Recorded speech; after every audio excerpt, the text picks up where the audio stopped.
मित्रों, ये कहानी है उत्तर प्रदेश के आजमगढ़ जिले के उदयपुर नाम के गांव की। इस गांव के निवासियों में एक अनजाना खौफ समाया हुआ है।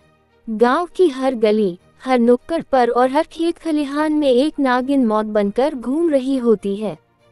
65 से भी ज्यादा लोगों को ये नागिन डंस चुकी है। इन घटनाओं को कई बार स्थानीय अखबारों के प्रथम पृष्ठ पर देखा जा सकता है। यही सवाल सबको सता रहा है कि क्यों कोई नागिन उधमपुर गांव के निवासियों से बदला ले रही है। 65 लोगों को काटने के बाद भी इस नागिन का बदला आज भी जारी है। यहाँ के स्थानीय लोग ऐसी कहानियां सुनाते हैं जिस पर यकीन करना बड़ा मुश्किल है। खौफजदा गांव वालों का मानना है मौत के इस सिलसिले की डोर जावेद नाम के शख्स की जिंदगी से बंधी हुई है।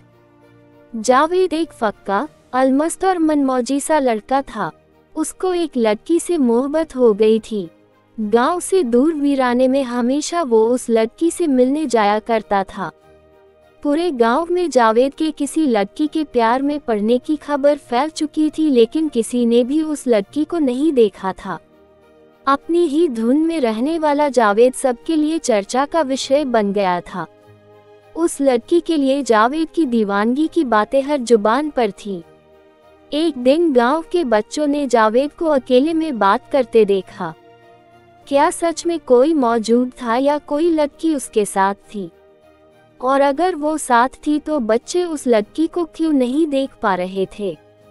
रहस्य गहरा होता गया और सवालों की कतारें लंबी होती चली गई। लेकिन जावेद की प्रेमिका के बारे में किसी को कुछ पता नहीं था।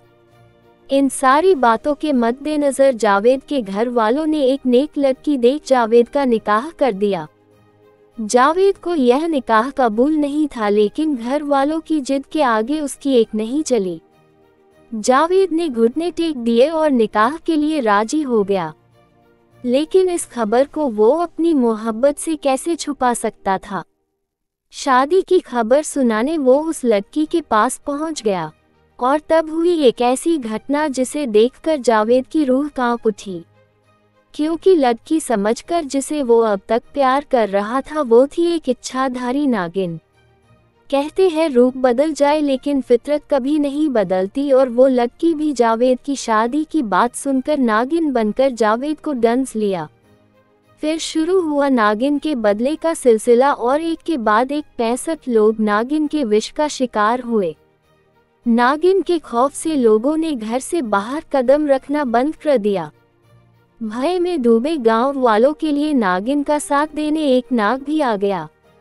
गांव वालों का कहना है कि वो नाग जावेद ही था, क्योंकि अक्सर नाग और नागिन को जावेद के घर के पास देखा गया था।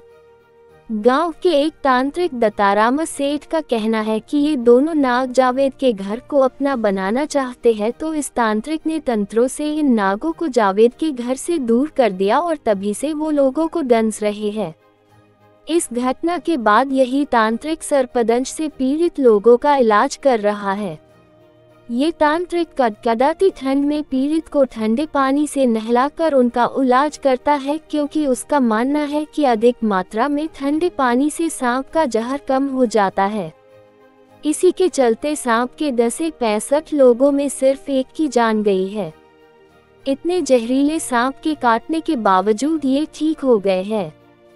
क्या वाकई एक नागिन ने इतने लोगों को काटा है, या अलग अलग सांपों के शिकार हुए लोगों ने इस कहानी को जन्म दिया है? क्या आज के दौर में इन कहानियों पर विश्वास किया जा सकता है कि मरने के बाद नागिन बदला लेने आती है?